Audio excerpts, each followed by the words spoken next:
Merci Bandeko Banso Tozali en direct à Radio Télévision Bendele, l'émission Andeko Nabino Libita Libongo Ibokatu Maindatu. Porte à porte, les alliés mission dans le Bakanabino, c'est le cola, il y a des témoins de Jovan, dans le cola Nganganzambe, dans le départ, tout pour la information, il y a un cannabis. Mais le long de la surprise, dans un amboka suisse, précisément dans amboka Lausanne, dans le Thomas, il y a CNRC, c'est-à-dire, il y a Bengami, il y a Messie Kaumbu, le lobo, comme on a Yemoka qui s'est présenté, dans le PC Mbote, Ami Yambola, na tout le monde sopona, Kamola sopona, na bimisa manso, il y a Bombi Kuna, na makamutani mboka na biso Congo, parce que azana secret monene kozala coordonnateur ya eloko monene bazali kobenga na kombo ya Conseil national de la résistance, c'est-à-dire aibi makamebele to tout na mituna mais yambona tout na mituna na kopesa le boko bongo ya miyambola. Bonjour monsieur Kaumbu. Merci papa Libita Libongo. Lelo na yo sala surprise na mboka ya yo. Esengo mingi ndenge oye kokobela ngai pa boye. Merci. Merci à Koyambala Ndeko à sentiment Ndeko. Mais la ligne obi yambole pas Bandeko tant sous nazo benga kombo mabe tant soupe nazo ba makamo nazo le maté qui est monsieur Kaumbu. Mi yambola n'est pas Bandeko. Mais au pesi penza maloba kitoko. Kombo nangali Paul Kaumbu ningi ba yebinga na kombo wana Paul Kaumbu Ntumba. OK. Ouais, voilà. On a des penza kombo nanga penza ya bomoto. Voilà. Ouais. Comme on a Paul Kaumbu Tumba, ouais. Vraiment boyebi bango bazali ba surtout total bien bazali ba kolo Congo parce que Tumba ezali bato bazali na centre ya Congo. Kasai centre ya Congo. Bazali na frontière ba centre. Donc bato ba sengi ba battre na Congo malamu ezali bandeko. Alors mais c'est Kaumbu to ba parcours na yo. Mingi ba comprendre temba mo Kaumbu la carte na moto ya CNRC mouvement munene oyo penze memi ba combattant nyonso conseil national de la résidence congolais outi wapi obimi wapi ndenge outi kolobango tout à l'heure papa Libita et ali pe ya kobomba te ngali pe na ali pe na moto centre na botaminde na centre na tango centre wana kombo na ngoya ki d'abord Lulwabourg. OK Hein actuellement kananga nde sika na botami sima kobotama na bandi classe nanga kaka wana na koli mwa muke na ye ko bouger na makambo bitumbo et bimaka na 1959 1960 na ye ko me retrouver na Kasai oriental de Kasai oriental na ye ko koma na Léopoldville mais koloba en quelque sorte que je suis quand même quinois. La caméra, la solo na koli na Kisasa, na botami na Kasai, na koli na Kisasa, na tangi na Lubumbashi, na yeko zonga na Kisasa, na bandi musala na Kisasa, liboso na zalaki chargé de mission dans le département de culture na art, na tangi ça na ki pe molakisi, voilà. Mais à un certain moment, tu as conscience politique un peu élevée, puisque dans le temps où tu as kokola, tu as une curiosité intellectuelle macasse. Donc, tu as se situer dans le cadre, il y a des jeunes progressistes. Il y a à un certain moment, tant où UDP c'est botami, biso, tu as déjà un sentiment progressiste. To koti na kati ya UDPS na tango wana donc yo koti UDPS na prototype mais na depuis Mboka OK nde biso to ali parmi ba premier lieutenant ya ba fondateur ya UDPS na tango wana oyo bayaka kokota na poto pona ko faire comprendre le message ya combat ya UDPS na communauté congolaise zaïroise à l'époque oyo ezalaki. Merci d'Abanzi Bomoni Boyo qui profile naïe, azali n'importe qui te, abimi kaka na mo pépété, mais abimi penze pa Thomas lokola ba de fin, mais c'est une seke doit mulumbo moni mon aïe pe la kimia, c'est-à-dire bango bazali bato yoyoki abengami lieutenant, c'est-à-dire azalaki officier na kat naï de peste, azalaki n'importe qui te. Mais le roni esali le lo, papa nangai, tout d'un coup, la bengango vitesse à 180 degrés. Balamoko démocrate la résistance. Mais quand on entend ça, on a Lelo yo papa Libita ko baku tout est que et ali revirement à 180 degrés. Non. C'est-à-dire, tango tobandi koyoka que etumba moko ebandi kobima côté à est. Biso toaki déjà informé au départ.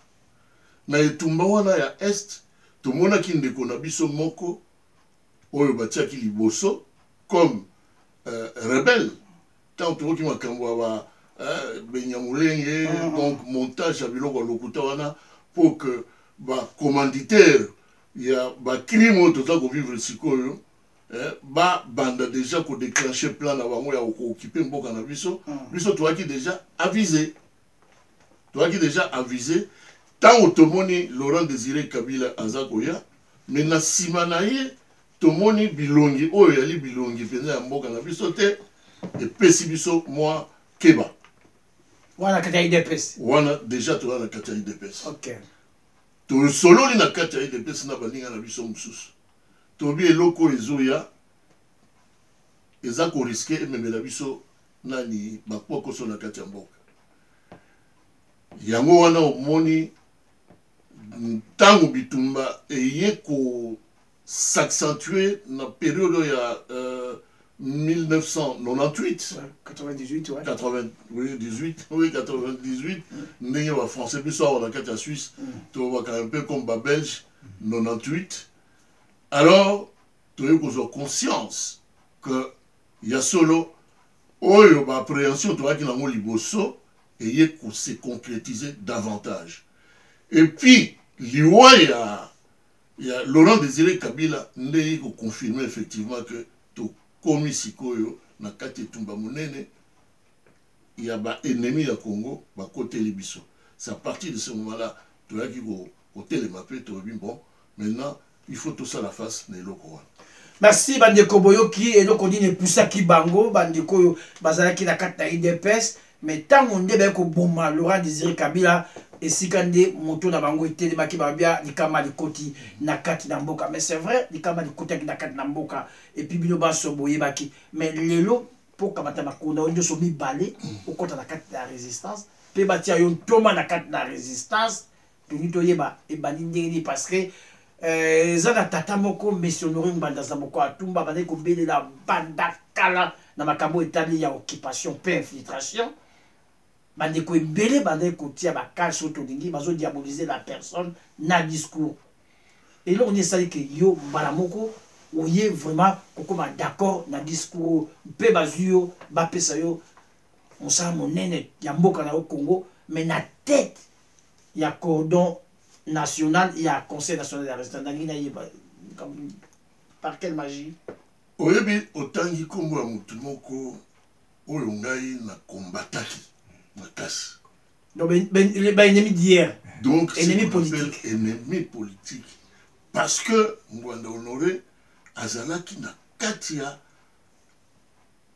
pouvoir oyo biso tango tobandi kobundisa mais tant que komona sikoyo que mboka na biso sikoyo ekomi na kati ya likama monene ya bapaya oyo baye kokotela biso tolobi que contexte est changé esengeli sikoyo que bana mboka nyonso bazala esika moko mpona kofaire face na ennemi oyo akoteli biso donc les occupants moto moko te na ntango wana oyo asalaki ba révélation ya complot oyo basalaki contre mboka na biso koleka monsieur Ngwanda mutu moko te asalaki révélation wana il n'y avait que lui discours à monsieur Ngwanda etikalaki un discours échangé te ba révélation na ye mutu te a contredisa yango toye ko comprendre effectivement que mutu oyo azali penza na ce qu'on appelle en dehors ya bitumbo tobundaki yaki na kati ya famille entre nous bazaïrois et tout ça mais sikoyo mopaya koteli biso po abotola biso mboka mais oyo aye ko révéler biso ba secret ya complot wana ezali Ngwanda Honoré ne pas le reconnaître c'est faire en tout cas preuve il y a ce qu'on appelle une malhonnêteté intellectuelle non seulement malhonnêteté intellectuelle mais ezali kozala la mauvaise foi kozala ndonki parce que makambo nyonso ya révélé na kati ya complot basaleli contre Congo na biso nyonso et se vérifier juste yango wana epesi biso éveil ya conscience toye kokota siko na kati etumba oyo ye alansaki na kati ya résistance po tosimbana toyetala ndenge nini tokoki kotia monguna libanda to refonder mboka na biso. Merci esika nini tokovanda esika moko bana na mboka totala nini tokosala. Merci nayoki yo mingi mais nauti kotuna motuna ya Conseil national de la résistance congolaise parce que yo tozali coordonnateur toni nayiba santé ya CNRC ezali boni lelo. Mais CNRC ndenge outi koloba ngo eyali aboutissement ya démarche oyo tobandaki depuis kala ya que to lancer mbela na bana Congo nyonso to sangana to conjuguer ba synergie de manière parce que soki toali ensemble était et tumbo tokokoka yango te musapi moko ekoki kosokola elongi te yango wana démarche oyo eye kokoma lisusu possible lorsque à Pareko aye kobengisa biso na anniversaire na ye puisque abandaki combat depuis kala tango abengisi biso na kati ya anniversaire na ye je crois 12e anniversaire toyaki au moins plus de 500-600 personnes biso nyonso to exprimer volonté commune ya kobaki il faut tomiti esika moko tosala une structure fédérative oyo ekoki kosangisa biso nyonso parce que ne faut pas que mutu lokwa ennemi aza koattake biso tozala dispersé donc il faut tout conjuguer ba effort na biso esika moko nde eloko ya naissance ya CNRC eza sikoyo si vous voulez dire c'est-à-dire le Conseil national de la résistance congolaise et botami pas très longtemps mais il y a l'aboutissement à des démarches autobandaki depuis Kala donc il pensa qu'on prendre le corps à partir du mois d'août grâce aussi à Honoré Ngwanda qui nous a donné l'espace, il y a liberté pour nous échanger, pour nous exprimer ma pensée structurelle. Donc ma pensée on a et pour aboutir la création, il y a Conseil national de la résistance congolaise, dont même la Pareko est aussi membre. Vous allez comprendre. Et loko wana et yali et loko mutuya santé, il y a eloko il y a résistance. Tokoki kolobango boyete, c'est-à-dire la résistance comme telle et yali dynamique oyo eza ko travailler de manière clandestine. Ce n'est pas un parti politique où on a que voilà santé na biso yali bo to ali na autant de membres to ali et que toza au viser ceux qui va élection ceux qui ni non to zali na kati ya dynamique moko ya etumba monene hein je peux te dire que les choses vont tel que nous avons souhaité ezala. Vous comprenez? Et tous allez kokinde kokoko malamu. Merci la base qui santé na ya CNRC ndenge monsieur Kaumbu Tumba Kaumbu Tumba uti kolobela biso santé zali malamu mais eloko ezali pa na bango tozo keba mingi bazo sa mosalo ya bokutu oyo balubaka ta onyo so likona bato te pamba te ba memaka bato makelele na bokila te CNRC ezali lokola bato bazo kenda bokula mais bazo reprocher bino na CNRC ba bibini bolingi bato te so oyete ba Moïse pe balobaki ba mpi baza bana mboka ba syndicat dokolo bato nyonso bazo bima ba Vital Kamerhe bino bozo linga bato te pona ni ba lui surtout lokwa boza na mesonero banda bozo linga bato te pourquoi na CNRC ce qu'il faut mettre le quoi ba nso Congo pour de si ko na mboka lobi mais biso kangi portité to kangeli bana mboka nyonso portité webi papa libita tango France et comment qui sous occupation il y a un nazi De Gaulle Beta Kimbela a lobby attention il faut tout bunda jusqu'au bout pour tout bimisa banguna wana libanda a s'adresser qui na bana ya France et tout le monde na ba oba qui na ba parti politique na oba qui na ba mouvement syndicaux na ba oba qui na ba organisation sur la masse ba on va se fondre na kati ya dynamique moko mais mbela oyo Honoré Ngwanda lansaki mais alobaki te que na kangi porte que bato mosusu baya te sinon à quoi bon alors il y a ko lutter kobunda mpona tolibere mboka mboka tozolibere yango mpona bakongole mpona bakolo mboka oyo baza kose réclame baopposant oyo bazali kose réclame soki na batitre ebele tout ça etc bango nde bato bakokaki kocomprendre ke mboka na biso na kati ya likama ndeko na biso moko a révélé mpenza basekret ya complot oyo yali contre mboka na biso. Qu'est-ce que nous allons faire? Il faut tokende kokutana na ye tokota na kati ya etumbu biso nyonso po même soki tozalaki mpenza na ba point de vue différent mais mongo na bima d'abord na mboka na biso alongwa sima nango nde tokoka kodiscuter autour d'une table ndenge ou ce qu'on appelle en tout cas sous l'arbre à palabre puisque toali bana ekolo moko ya mboka moko il faut tokoka kosolola makambo oyo pour lesquels tozalaki koyoka na liboso te tout ça etc. Mais pour l'instant lokola nyoka si akoti na kati ya ndako est-ce qu'il faut to continuer ko swana il faut to continuer ko se méfier les uns des autres sinon biso nyonso tokokufa. Donc yango na je ne vois pas la raison oyo bazoloba ke biso tokangi porte po ke bamosusu baya te non bango oyo wana nde basalaki ce qu'on appelle mutu makasi batikali basali ba recette nyonso po que mopaya abima na mboka wana abima na ye te. Donc il fallait bango bazala en tout cas au moment où je vous parle ici il fallait bazala modeste.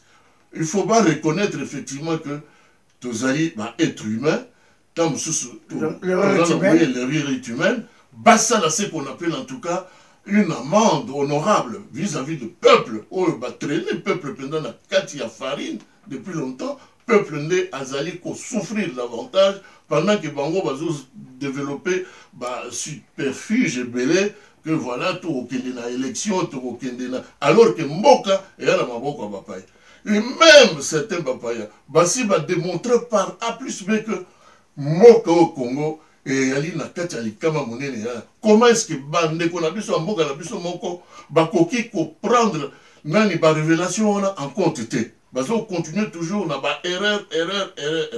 Mais de toute façon nous venons en tout cas de décider avant fin ya année oyo que appel et kozala lisusu lancé makasi pour que ba oyo bazaki na kati ya ba erreur bazala basimulier mwa moke présenter vraiment ba excuse na peuple bakota na temps na biso ya ba résistant tant bakokota bokomona ke etumbu oyo ekokende noki tokolibere. Merci etumbu oyo kokende noki bandeko na biso tozobenga bapoliticien batikali obe na erreur soko osali yango mbala moko mbala mibale. C'est vrai, mbala misato il faut otombola moto surtout na makambo ya lelo ya mboka na biso Congo bandeko bozomona makambo nyonso oyo mesonore aloba lelo komi na poisa tomonaki même député belge na libanda na kati na parlement a dénoncer soki na bamboka oyo bato bazali sérieux mais makambo il faut ça la débat eloko nini na kati na biso na mboka na biso Congo parlementaire belge officiellement a dénoncé mais les Camerounais n'ingisi ba Congolais te même na kati na Sénat même na parlement na biso ba tomboli moto te ça ba kominene makambo te tona dénoncer so ba lingi yo ka ya misonori tata wana papa libita omoni ba politicien na biso tant biso siko tozo sala bango ba observation ya ndenge wana que bazali pendant qu'on manquait l'amour de la patrie omoni même les étrangers neti parlementaire belge wana à lobby biso nde toyokanaki ke toboma oyo tokamata mwana ndeke wana totia ye na pouvoir photo manipuler c'était clair et net. Il n'y a pas que Mundele wana puisque Mundele a lobby mais il y a des noirs qui ont dit des choses en commençant par Honoré Ngwanda alobaki yango pourquoi seulement ya Mundele bandi koyokana makasi bon et puis il y a eu il n'y a pas que parlementaire wana. Il y a un jeune journaliste d'investigation, Charles Onana. Charles Onana a sala comment livre avec des pièces à conviction. Jamais ba Congolais na biso oyo bazali kolobaki bazali ba opposant batanga ba livre wana. Jamais ou bien batanga ba salaka rassemblant. Pourquoi? Parce que pona bango eloko ezako compter pona bango et yali sikoyo kanyaka. Donc, Bango Bazali déjà une opposition qu'on appelle opposition pénale à Kanyaka. Opposition corrompue. C'est connu. Une opposition toxique. Parce que les loyaux, il faut pas y avoir étranger que Congo, depuis le régime et Banda Penda contre Congo, toujours comptabilisé plus de 12 millions de morts. Les politiciens n'ont bien voté. Mbongo yo bazali ko dilapider na kati ya kesi ya l'État baza ko tinda awa na kati ya paradis fiscaux. Est-ce que les politiciens congolais vont bien voter? Combien est-ce que basi ba me pesa penza la peine ya ko baki trésor public et kokinde ailleurs té. Il faut servir au bien-être de la population. Combien de fois basi ba interpeller gouvernement on a parlé les parlementaires congolais. Mon côté il y a une classe politique actuelle, opposition d'accompagnement, il faut le dire même, que Bazali a évolué dans un système mafieux où Bazali n'a moins de dividendes. Merci. Alors au détriment un peu plus. Merci, ça a signé les réseaux qui m'ont mis tous les ébélés. D'abord, il y a Congo, M. Paul Kaoum, Azo Fungola, Muto, Nabiso, Namakamutani, Boka Nabiso, on a une situation à Boka Congo, tous en bas, situation à Congo. On a vu que les animaux à Kassai, on a vu Kassai, tant a Moulobo à l'époque. Et si on a mis que Zoma qui même na carte ya makama constitution na biso même ba décision ebele Zoma na tango wana na lulabo yo za mona Kassai mais là on est ça là lelo ba leader kassayen ba ça se préoccuper de na ba génocide oublier oser ka na boka Kassai ba fausse communauté internationale zo tanga na biso ba chiffre zo pesa est-ce que ça va chiffre le kuta ya solo pourquoi bino na Kassai bozo la d'abord des pouvoirs mais bozo sacrifier. C'est quoi? Et là, on dit que le cannabis, pas les bitanga dans le Kassai, mais nazo bunda. Nako bunda. Pour que Kassai wana ezala libéré, ndenge moko na ba tozo bunda pour na Congo mobile. Mais na uti olobela yo awa sikoyo que c'est vraiment déplorable. Il y a comment on appelle ça que il y a eu au moins plus de 2 premiers ministres originaires. Il y a Mboka wana ya Grand Kassai baza ko boma bandeko na bango bazali ko éventrer basi lelo uniquement la région du Kassai, du Grand Kassai, il y a au moins plus de 4000 déplacés internes. Non, 3 millions même. 3 millions, je parle en termes de millions, excusez-moi. Et puis plus de 4 à 5 000 au Babomi. Sans compter au Bakimi au Banakati Angola. Mais pendant ce temps, il y a un certain Premier ministre qui s'appelle Tchibala, qui est de la même région, à Salakata, allusion, mon côté. C'est dire effectivement que cette classe politique, il n'y a pas que Tchibala, il y a aussi Badibanga, qui l'a précédé, qui de toute façon, Batouana va intéressant. Je n'arrive même pas à prononcer mieux leur combo même. Donc, c'est une classe politique de honte. Donc, pour l'angaï, quand l'angaï, Batouana, puisque Bango, nous sommes dans même système mafieux, Bateka Milimu na Bango, pour na Mabumu na Bango, ce qui compte. Et aller au monitorio qui était que depuis Kaka Tchibala Wanazala qui locataire, depuis a commis Premier ministre, abandi ko somba bandako abandi ko tukobwaka bambongo na balabala koka ozomona déjà quel genre d'homme qui dirige notre pays. Ozomona que c'est une classe politique de honte. Donc bakoki même ko se réclamer nani ba homme d'état té ozomona na ba comportement indigne d'être en tout cas des hommes d'état. Merci ezali mamingi na bazi boyoki mais ndeko na biso monsieur Kaumbu albi ya ko bundate na suka pour avoir ba payo libanda bazoni okola bandeko ya Kassai surtout bana ya Grand Kassai ba politiciens congolais belé bazo singa transition sans Kabila o bazo benga na Kinshasa et pour Kanambe donc on a vrai comme on a eu bazo singa transition sans Kabila tout d'un coup Kingo wa kumwanza lebi naza contre makambo bozo sala oyo ya transition sans Kabila dans un d'accord tout le cas nzela mususu okoko lobani na nyoso mais Kingo wa kumwanza va pas libita le même Kingo wana tango ba élection et bandaki na kati ya mboka na biso ye azaki ko soutenir mwana ndeko. Moi je me souviens que Kyungo azaki koloba que ou c'est Kabila ou c'est rien. Mutoto wetu. Mutoto wetu. Donc, les lois au le même Kyungula, c'est là où il faut qu'on t'a la peine que peuple congolais a la peine que classe politique où ils allaient qu'on évolue dans la Katambo dans la vision et les classements qu'il y a sonné. Parce que le même type. Mais il ne faut pas oublier aussi l'histoire de Kyungu Akumanzawana qui dit. Kyungu, c'est parmi Batoyo, Bakria qui d'abord la plus grande crise dans le temps où il y a Deuxième République, hein, le temps où la République du Zaïre, hein, en donnant l'ordre à ce que tous les Kassaïens puissent quitter la terre katangaise. Mais le Kasaï et le Katanga, et pratiquement les Balouba du Katanga, les Balouba du Kasaï, différence c'est ça. Bakombo c'est le même, le Kombo et tout ça. Lui-même là, il se réclame aussi Moulouba. Mais c'est pour vous dire effectivement que Toali a une classe politiquement toxique, indigne, qui ne mérite pas vraiment notre considération. Merci Nabazi Boyoki ndenge tozo koba na 4 émissions na biso to benga ka porte à porte na tambola ka lokola nganzambe mais na bani ko kweya na bani ko chiter na 4 émissions na biso alelo lobi ozaki musika na misonori mbanda zamboko atumba lelo komi pene na ye est-ce que basolo bosolo laka est-ce que ndenge bato bazali ko ma lobi pona misonori est-ce que yopo okomi ko mona ezali ndenge moko lecture d'ailleurs ezali ndenge moko est-ce que misonori mbanda zamboko atumba est-ce que c'est un homme capable lobi est-ce que c'est un homme capable de toute façon, Yemoko Honoré Ngwanda a priorisé prise à pouvoir.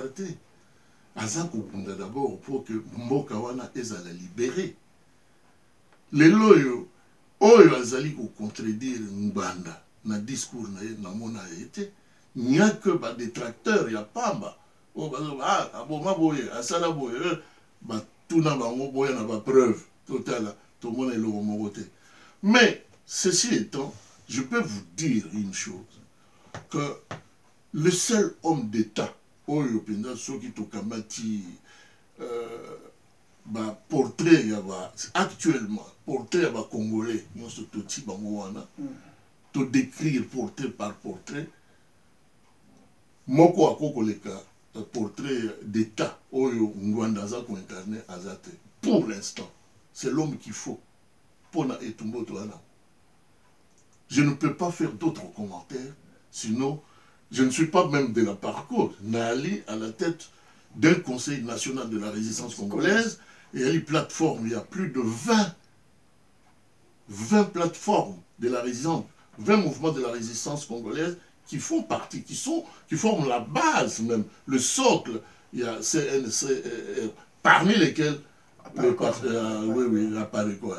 donc, je n'ai pas à te faire beaucoup de commentaires sur Honoré Ngwanda.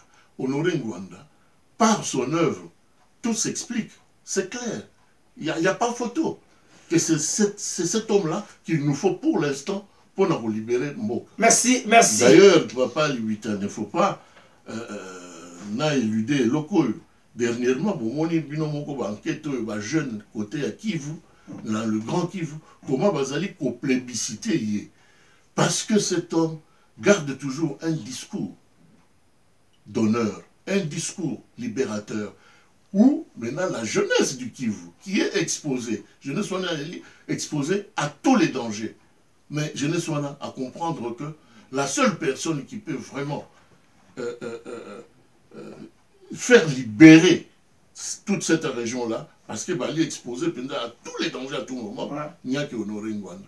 Donc de toute façon, tout est clair là-dessus. Je n'ai pas à faire des déclarations tonitruantes autour de lui, parce que tu as la campagne électorale, tu as Nakati Tumba, nous sommes là, Nakati Tumba, mais discours de Tumba, il y a des alliés qui ont guidé Bissosikoyo.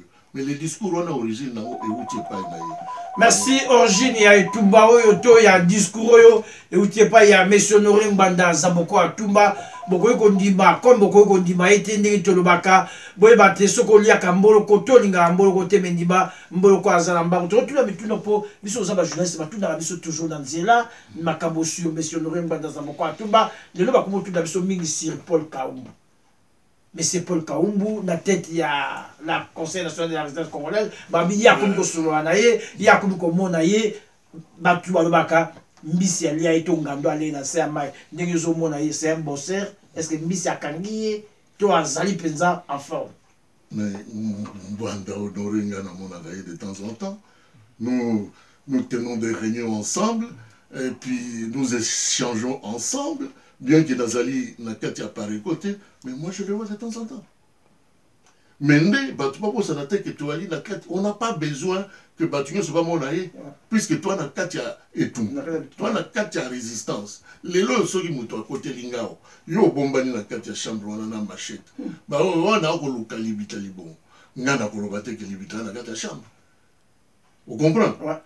Ngai n'a pas ça n'est n'a bilibita. Hein? Au sol et bicote. Au cours bimao, au cours surprendre le bateau. C'est comme ça que la résistance fonctionne.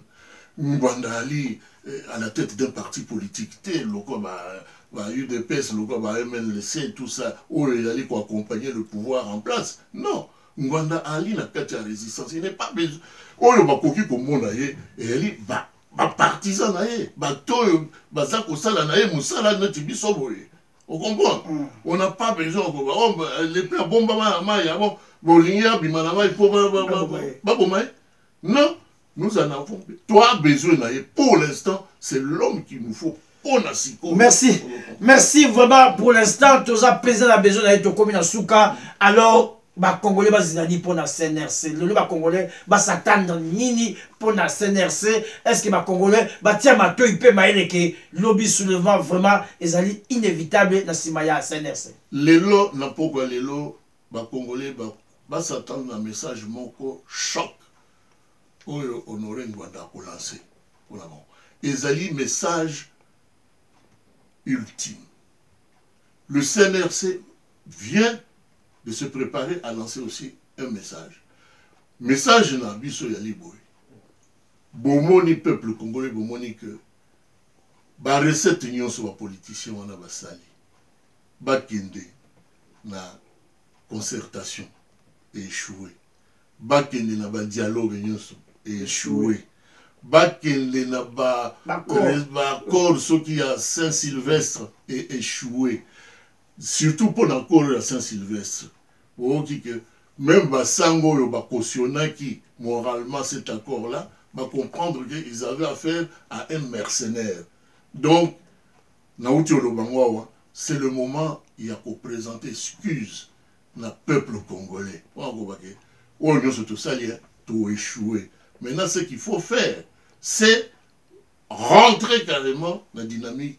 Il y a résistance pour moka na kachalikama, moka ba ko konzamo na bapaya. Toujours contrôler mboka na biso société.